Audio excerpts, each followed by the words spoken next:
Hello everyone, welcome to the next episode of SpongeBob Now. Today, I will be talking about Club SpongeBob and My Pretty Seahorse. First, I'm going to talk about Club SpongeBob. Enjoy! The episode begins with Squidward leaving his house and riding his bicycle to work. He then rides past a tall tree, at the top of which is a treehouse where SpongeBob and Patrick are sitting and giggling profusely. They see Squidward below and talk to each other about him, beginning certain words with W. Squidward approaches the base of the tree and asks in perturbation if this manner of speaking is some kind of secret code, and SpongeBob tells Squidward that he cannot tell him because he is not a member of their club. Squidward mocks them, saying that he is more than qualified to join their club. SpongeBob tells Squidward he could not fit in even if he tried. Squidward tells them that he is a member of over 20 different exclusive clubs all across the sea bottom, but SpongeBob and Patrick continue to insist that he would not fit in, even mistaking his rant for something about his nose. Enraged, Squidward tells them they know nothing of fitting in before he proceeds to climb the tree. SpongeBob and Patrick frantically tell Squidward to stop, which he ignores. Squidward crawls into their treehouse, only to see how cramped it is, leading to the realization that SpongeBob and Patrick were actually referring to their treehouse rather than their club when they said that he could not fit in, and that they have been stuck up there for 3 days. SpongeBob and Patrick begin Squidward's initiation into their club by singing, "Welcome to our club," but Squidward, having changed his mind about joining, stops them by blocking their mouths, and attempts to get out by pulling on a smaller tree. He manages to make the tree double over and is about to crawl out when the second tree snaps, launching the tree house and its 3 occupants into the sky. They fly over the kelp forest, where a couple sees them, the man believing the treehouse to be a shooting star and telling his lover to make a wish. The trio crash in a small clearing in a distant section of the kelp forest.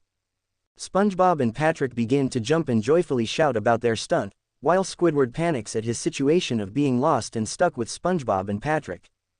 SpongeBob and Patrick try to comfort Squidward by telling him it could be worse, and that they will survive as a club and as long as they have the magic conch shell, a magic 8-ball-like device which SpongeBob and Patrick treat as prophetic and all-knowing.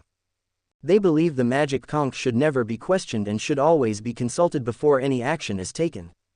SpongeBob asks it what they must do to escape the kelp forest, to which the conch says, "Nothing."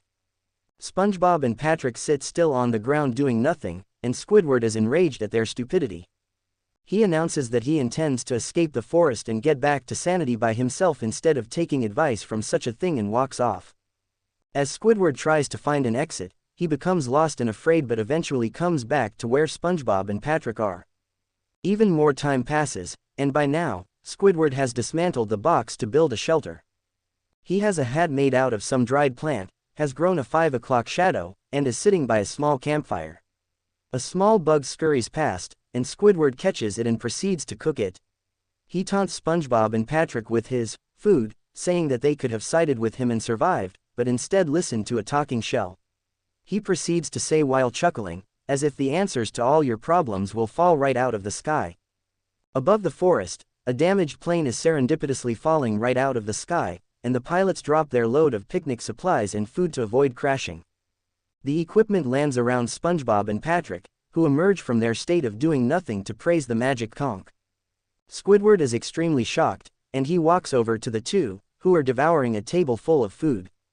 Squidward says he was only kidding earlier and asks if he is still a member of the club, and SpongeBob tells him that he is still a member. Squidward cannot decide what to choose, and begrudgingly follows SpongeBob's suggestion of asking the conch shell. Squidward asks the conch permission to eat certain specific food items, which it denies.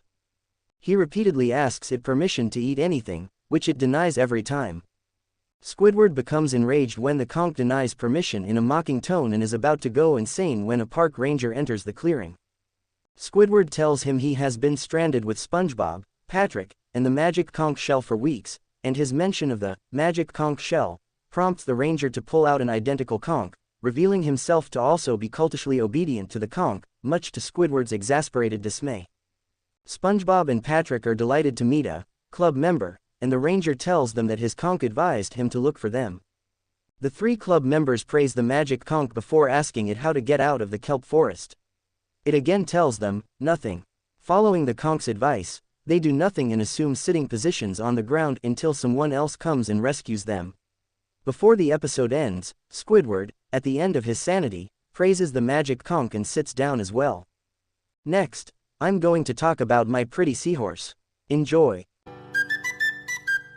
In the beginning of the episode, it is springtime in Bikini Bottom, and the three neighbors are celebrating accordingly. SpongeBob, however, is having a problem in which each flower he plants suddenly gets eaten every time he looks away, but never when he has his eyes on it. SpongeBob then discovers that the culprit is a green seahorse. The seahorse is lured towards his floral bookmark, which she eats. They become friends and begin to ride around and do things together. At the end of the day, SpongeBob decides to keep Mystery as his new pet, and lets her stay at his house. When SpongeBob arrives at work the next morning, he leaves Mystery outside at the bike post. Scooter and Wobbles approach Mystery and mistake her for a kiddie ride. Wobbles suggests Scooter try it out, and when he inserts a coin into her slot, Mystery kicks him into the distance and he blows upon impact. Wobbles run away screaming, causing Mr. Krabs to come out and see what the trouble is.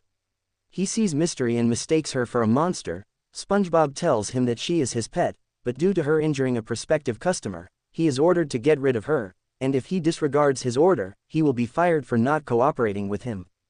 SpongeBob attempts to hide her in a cupboard in the kitchen while Patrick finishes building a stable. SpongeBob offers Mystery a Krabby Patty, which she begins craving after eating.